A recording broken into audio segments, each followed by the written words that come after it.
Hello, everyone, and welcome back to the Double Waved Yellows podcast for the 2021 Monaco Grand Prix. I am joined today by Hodders in the commentary box. Hodders, we've got a little bit to talk about for the Monaco Grand Prix, but sadly not much. As is the way of Monaco, and remember, folks, Formula One is the sport where null point isn't just a shock, it's a way of life. Absolutely. Thank you very much Been for your waiting a week to revision. say that. I say you've got it out there, so there we go. So, yes, plenty of points up for distribution for the Monaco Grand Prix. So, coming up on this weekend's race review for the race headlines. Max Verstappen wins the Monaco Grand Prix to take the championship lead. Charles Leclerc fails to start from pole position after a drive shaft failure on the reconnaissance lap to the grid.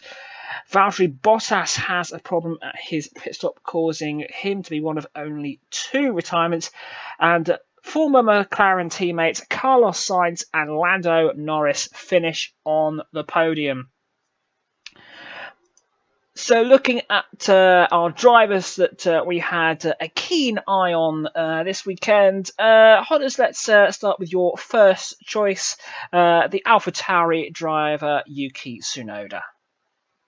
Yeah, Yuki Tsunoda, he qualified in 16th, finished in 16th. He only missed out on Q2 by 0.08 of a second, so not too bad. Just couldn't quite get the speed. He had a relatively quiet weekend until towards the end of the race. One notable thing being that towards the latter part of the race, he held the fastest lap but wouldn't have got a point for it. He held on for a few laps until Hamilton took a second off. Also notable, he had the longest run on any tyres of anyone the entire weekend. He managed to get to the end of lap 64 before changing his hard tyres for softs, which is quite an achievement, and also an advertisement for Pirelli's tyre management too. Yeah, well, that was an impressive 64 out of 78 laps on the hard tyres. I think it's fair to say, Hodders, that Tsunoda, along with a lot of drivers, they were gambling on up to that high chance of a safety car at Monte Carlo. They definitely were, and it was a bit of a rarity, really. I mean, it's a point that not only was there no safety car, there wasn't even a virtual safety car. No yellows the whole race, which is quite an extraordinary statistic. Indeed, as it was pointed out by Crofty during the race commentary, that 9 of the last 10 races, Bernd Mailander has had to drive his Mercedes-Benz out of the pit lane, but he was able to have his feet up for this weekend. So one of my three drivers I was keeping an eye on this weekend was Lando Norris, and what a time to be doing it. Starts the weekend with the announcement of a brand new McLaren contract. A new one-off livery is announced for the McLaren team for the Monaco race weekend, in deference to the old Gulf oil livery, and what a weekend to do it. Qualified fifth and finishes on the podium. The only driver in the top six who isn't a current or former Red Bull driver. And all of this after claiming after he stopped that his car was undrivable. Hodders, a superb race for Lando. We always thought he was going to get another podium, and admittedly it was upgraded by the misfortune of another driver, but he had a very solid weekend. He drove well, he focused, he concentrated.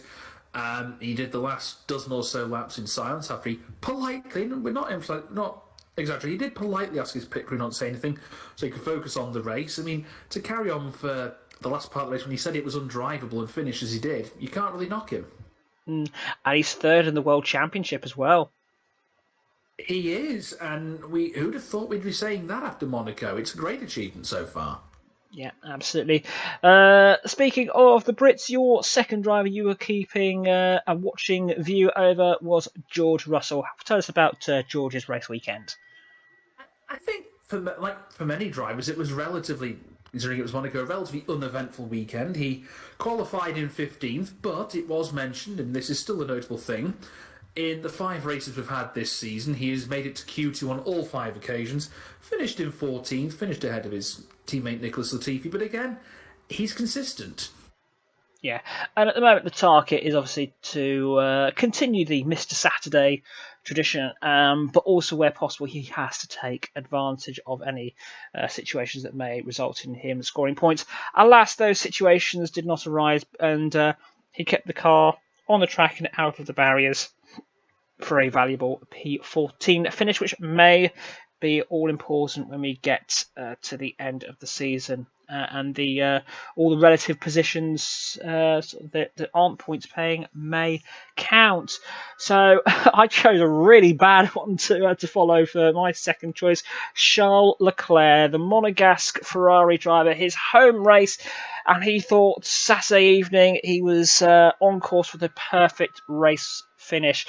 Qualified in pole position after spectacularly crashing on his second run in qualifying 3, causing the session to be abandoned, all whilst other drivers were on fast laps. There were suspicions that possibly that might have caused some gearbox damage, that they may have to take a gearbox change, 5-place grid penalty. But alas, it all seemed fine. The gearbox was checked thoroughly, both Saturday evening and Sunday morning. Goes out on his installation lap to the grid to take up pole position. And we get the radio call, uh-oh, something's wrong. Goes back to the garage, and it turns out that he was going to be unable to start the race due to damage to his left drive shaft. He's never finished in 3 attempts. He's never finished the Monaco Grand Prix. Hodders, there are lots of questions being asked of the Ferrari mechanics whether they did fully check Leclerc's car after they got it back to the garage following his crash. I mean, under normal circumstances, I think everyone would have just given Leclerc a hug. He really wasn't happy. I mean, you could tell when he was doing his recon lap. I remember him just saying on the radio, no, no, no. That's all he was saying. And you knew something was very wrong. I mean, at the very least, I know the crash was on the right-hand side, but I think any like-minded mechanic would think to check the whole car for any damage to see if something had slipped through the cracks. I think this is one of those where they didn't really check properly. They checked the right-hand side and the gearbox, but neglected to look on the left-hand side, which is, you look across the whole car. I mean, it's like if you're crossing a road when you're in a car and you're turning right. You don't just look at the cars to your right, you look at the cars to your left as well as you cross over. You look all around rather than just the one place you're looking at.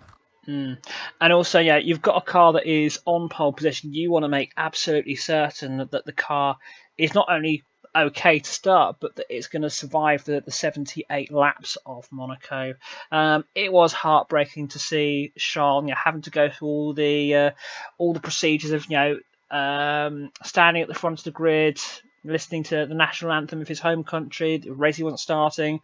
A lovely touch from His Serene Highness Prince Albert of Monaco, giving him a hug on the grid, and he was there celebrating his teammates' podium. So Charles Leclerc, I think everyone felt very much a lot of sympathy for the young driver, and hopefully he will get his just reward next year when he comes back to Monte Carlo. Your third driver you having a watch of the young Alfa Romeo driver Antonio Giovinazzi. A very positive weekend. So it was a very positive weekend, and I think the term that I've been using when I've been thinking about this is consistency. All throughout practice, near enough middle of the pack. All through qualifying, 10th all the way. Got to Q3, finished 10th, and courtesy in some ways of various things going on, and of course Leclerc's instance, he also finished 10th and got his first points of the season. So he's already got a quarter of his tally from last year, which is a good thing. Yeah, absolutely, and points for the teams down the back, the likes of Alfa Romeo, Haas, Williams. Just 1 point can be worth millions and millions of pounds to the team. So, bravo to Antonio and to his crew at Alfa Romeo. That's a really good, solid result. My final driver was keep an eye on the Red Bull driver Sergio Perez, and we've been criticising him for not keeping up with his teammates and not helping with the strategy. He had the drive to do just that over the Saturday. Excellent pit strategy, which meant he was able to jump Vettel, Gasly, and Hamilton to allow him to finish P4, and he even was getting starting to put pressure on Lando for a potential podium finish. Hodders, a great drive from the Mexican. It was a muy bien drive from the Mexican. I mean, the triple overtake with the pit stop was inspired strategy more than anything else. I think the Red Bull pit crew were on top form all weekend, and he can be very pleased with that result. I mean, yes, it does require obviously the help of the mechanics to execute the pit stop, but it does require him to keep with the drivers, to bang in those crucial in laps and out laps, and he did that. If he wasn't doing that, they could not have executed that strategy, and as a result, instead of finishing 7th and going home with 6 championship points, he's finishing 4th and he's going home with 12 championship points. Exactly. It's a big difference. And again, in and out lap strategy, it goes to show that when it comes to such things, he's a smart driver. He's intelligent. He got the in and out laps dead on. The mechanics were quick as a flash, as Red Bull have been all season. And it paid off handsomely. And if he keeps at it, you never know where he can end up at the end of the season. Absolutely. And some other honourable mentions that Hodders and I observed at the weekend. For each of Sainz's 3 podium appearances he had in his career, Hamilton has finished 7th on each occasion. So that was Brazil 2019, when although Hamilton finished on the podium, he got demoted as a result of a penalty, I think, for colliding with Albon, if I recall correctly. And then Italy 2020, when Hamilton had a poor weekend, resulted in he got a stop-go penalty for entering the pit lane under safety car, and then of course this weekend at Monaco. Hodders, again, we had more of this race control audio, and in particular it was the key bit surrounding Leclerc telling race control he was having to start from the pit lane, Red Bull asking what was going on, and hearing the interaction from the race director Michael Massey, and just it was good to hear what was being explained to the teams, but it's also good for not just the really hardcore fans, but the casual fans understanding, okay, what goes on. Exactly. It's giving that look into the inner workings of what goes on during the race day. It's not just the pit crews doing their bit. It's not just those on the pit walls doing their side and the drivers doing the driving. You've got the sort of the back room as well, and it adds an extra layer to the weekend. And we've mentioned it before. It's like sort of hearing the sort of the referee in football or rugby, and they're explaining their decision mainly to the players, but also the fans can hear what's going on as well, which is really, really good. And this is something that Liberty Media, the FIA, have been sort of trialing. We heard a small soundbite of it in Barcelona. We're hearing a lot more of it in Monaco. Let's hope we hear more of it throughout the season. Also great to see 20,000 spectators over the Monaco race weekend. It's great to see the big sporting events, not just at Monaco, but around the world. We're seeing spectators at these large events again. Yeah, it's great to see that many fans there. It goes to show that obviously there have been the usual measures that Formula One have been doing as usual, but it's nice to see fans there more so, and I'm hoping we'll see more throughout the summer as things progress. Absolutely. And lastly, as you highlighted, this weekend's race, absolutely no yellow flags throughout the whole of the race, which is something we'll cover in a bit more detail as we discuss whether the Monaco Grand Prix was an actual race. Moving on to our regular section of winners and spinners. I think let's start off with one of your winners, Hodders. What's your thoughts as to why Giovinazzi is one of our 3 winners of the weekend? I think the reasons I've already mostly explained is that he had a very strong, consistent weekend. He was somewhere around the top 10, or even from practice right through to the race. He got his first championship point of the season, his first point since Imola last season, and it goes to show that if you stick at it, it can pay off. Absolutely. So consistency, the aim of the game for Giovinazzi, and he has certainly done just that.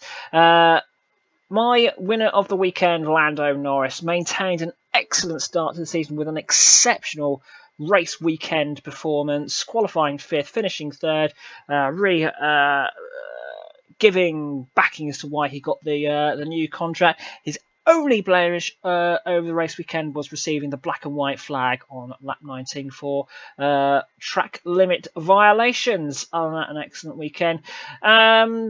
Hodders, tell us about Vettel, another one of our winners. Considering we've given him a couple of times when he's been the spinner, a good weekend for the four-time world champion. He had a very, very good weekend. I mean, it's worth noting it was obviously his first points this season. In fact, it was his first points since Turkey last year. It's also worth noting it's his best non-podium finish, because he finished third in Turkey. His best non-podium finish since Abu Dhabi in 2019, when he also finished fifth. So it appears that Vettel is starting to regain the form that we know that he's got. Exactly, and I think it might also be a regaining of confidence as well. I mean, he's had a few seasons where he's had a real sort of dip, and maybe he's just getting his self-confidence back. Absolutely. So let's hope we see more of that. On to the spinners and my one of two, and I'm amazed I'm saying this. Spinner Hamilton, an absolutely awful weekend, off the pace the whole weekend. An awful pit stop strategy, which meant he dropped places. You think he qualified seventh, two drivers ahead of him on the grid failed to finish, and yet he still finished seventh. His only saving grace was the bonus point for fastest lap. Hodders, a miserable weekend for the seven-time world champion. It really was, and it took him until, I think it was about lap 70, lap 71 before he got that fastest lap. And I saw in the papers on Monday morning, as I do, it was very much a reckoning that the reason that Hamilton formed poorly in part was because Mercedes got their sums wrong in the pit stops. Mercedes pit stop seeming to be quite a bit of a problem, as we're going to allude to next. Hodders, your spinner of the weekend was Lewis's teammate Valtteri Bottas. Yeah, he was a spinner, though I should make it quite clear at this point. It's not for anything that he did wrong. He drove well, he was in second. He was just blighted by complete bad luck. Those who may not have seen, essentially went in for his pit stop on lap 29. We were watching the race live, and with the front right was stuck, and we thought, hang on, is it the wheel gun jamming?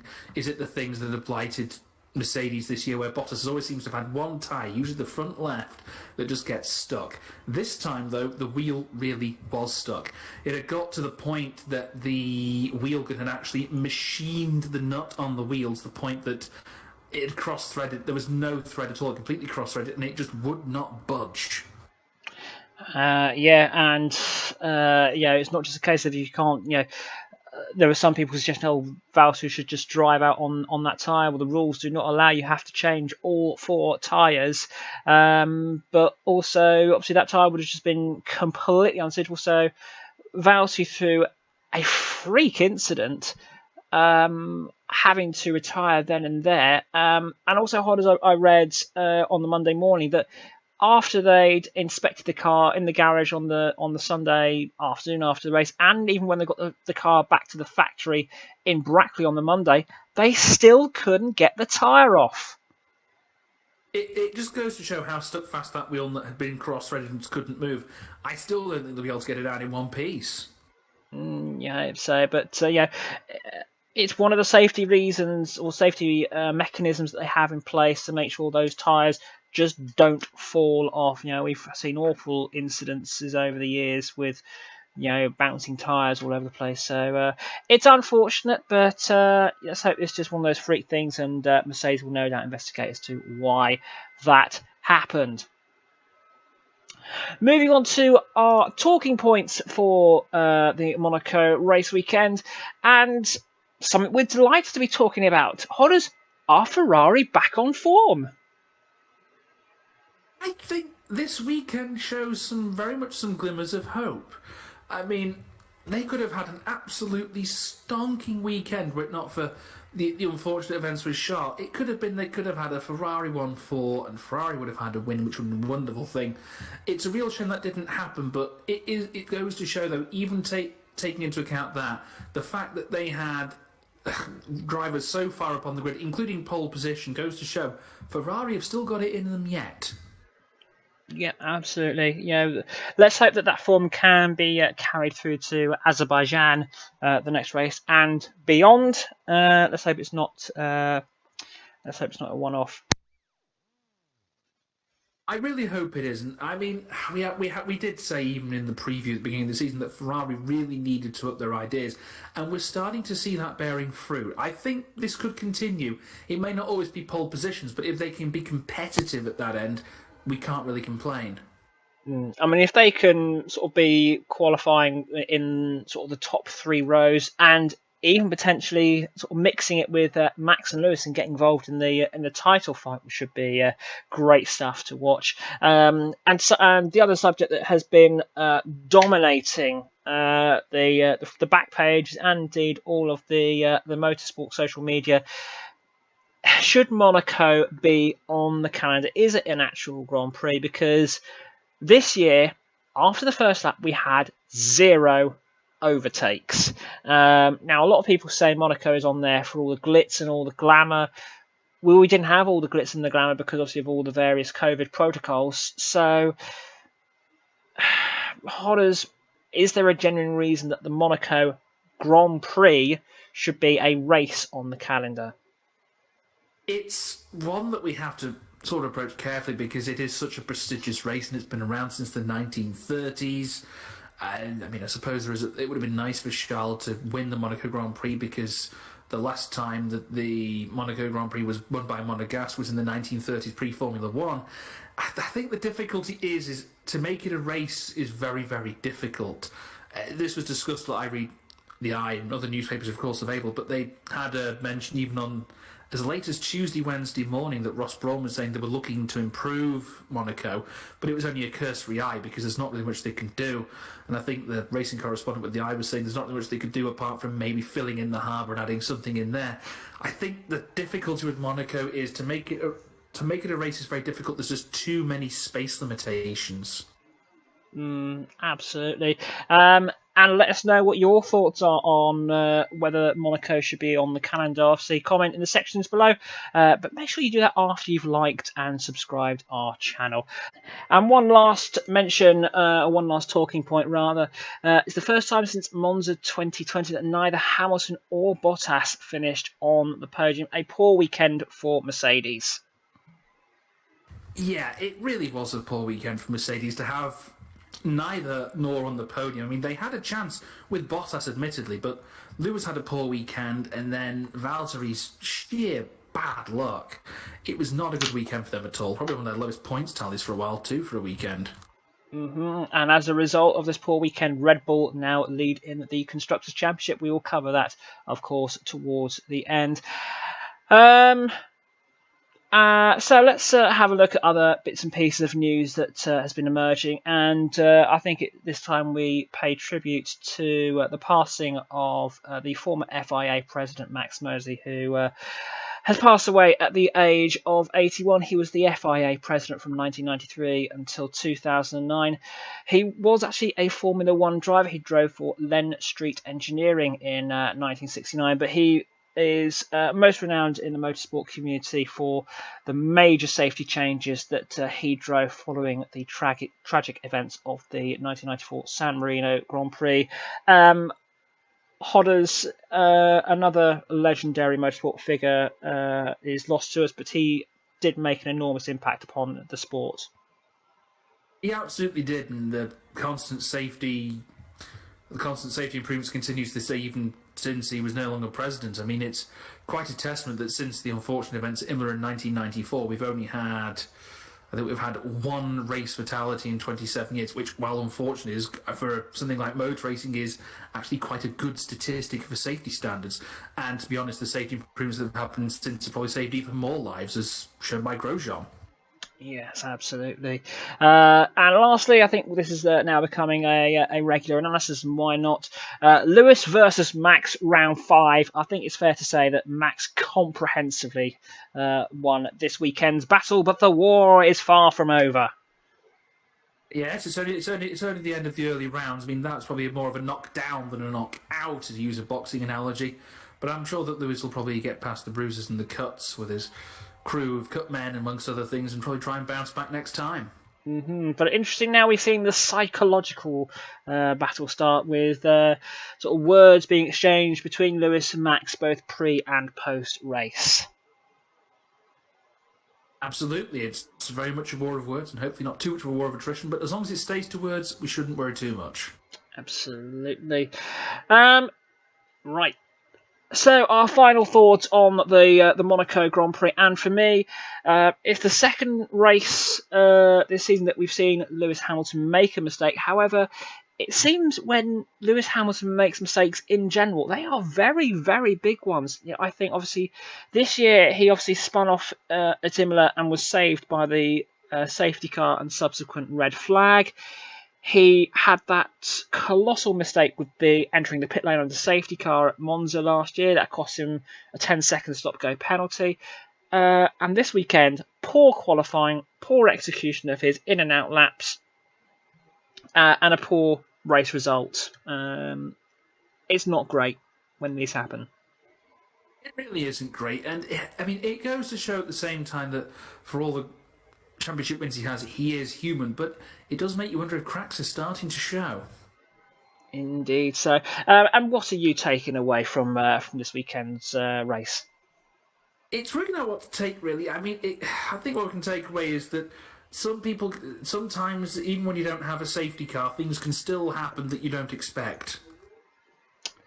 Yeah, absolutely. And let's hope we get for a little bit more racing action in the Yes, Baku please. race. Absolutely. So, just to run through of the Drivers' Championship after 5 rounds, Max Verstappen heads the championship on 105 points with 2 race wins, 3 second places, and a fastest lap to boot. Lewis Hamilton on 101 points with 3 race wins, 2 fastest lap, a second place finish, and of course his 7th place finish this weekend. Lando continues to lead best of the rest on 56, Valtteri Bottas on 47, and Sergio Perez on 44. Charles Leclerc, a case of what could have been for the Monegasque, 6th place on 40. Carlos Sainz 38, Daniel Ricciardo 24, Gasly on 16, and Ocon on 12, finishing off the top 10. In the Constructors' Championship, Red Bull Honda lead on 149 points from Mercedes on 148 points. Just 1 point in this battle that hopefully will rage throughout the season. McLaren best of the rest on 80, Ferrari close behind on 78. And then an epic battle for 5th with Aston Martin on 19, AlphaTauri on 18 and Alpine on 17. Alfa Romeo off the mark on 1 point, and Williams and Haas failing to score. So, coming up soon, we will have the Azerbaijan Grand Prix from Baku, a race that normally has thrills and spills, and hopefully we will have plenty of that to talk about next week. The week after, we will, of course, have the Baku podcast, and I think, Hodders, in amongst all that, we will have some support races as well. We do indeed. At Azerbaijan, we will have Formula 2, once again, another double weekend. Excellent stuff. We will look forward to that, and we look forward to talking about it. Hodders, thank you very much, as always, for your input. It's a pleasure chatting, and let's hope we have plenty of things to talk about in Baku in a week's time. Absolutely, it's back to the street circuits once again, but hopefully one where we see some more actual racing. You for listening and for watching this podcast. Don't forget to like, subscribe, leave us a comment. Be good, and if you can't be good, be safe. From myself and Hodders, goodbye. And one last note that has come to our attention. It's the first time since Monza 2020 that neither Hamilton or Bottas finished on the podium. Hodders, McLaren just had a poor weekend overall. Yes, obviously the wheel nut was just unfortunate event. But the pace from Hamilton and Bottas's qualifying performance, it just wasn't that great. You sure you don't mean Mercedes? I just think overall, okay, yes, Bottas was P3, but yeah, he needs to be taken advantage when Hamilton's having a poor weekend. It's not been a good weekend for the Silver Arrows. No, I meant we need a retake there because you said McLaren instead of Mercedes. Oh, bollocks. Okay, we'll start again. Sorry, it's just. Should I do that? Okay. Not something else. Yeah. Right. My fault. No. Good spot. Good catch. Okay. Christmas. Thank you. Merry Christmas, Dennis. Right. Okay. Here we go.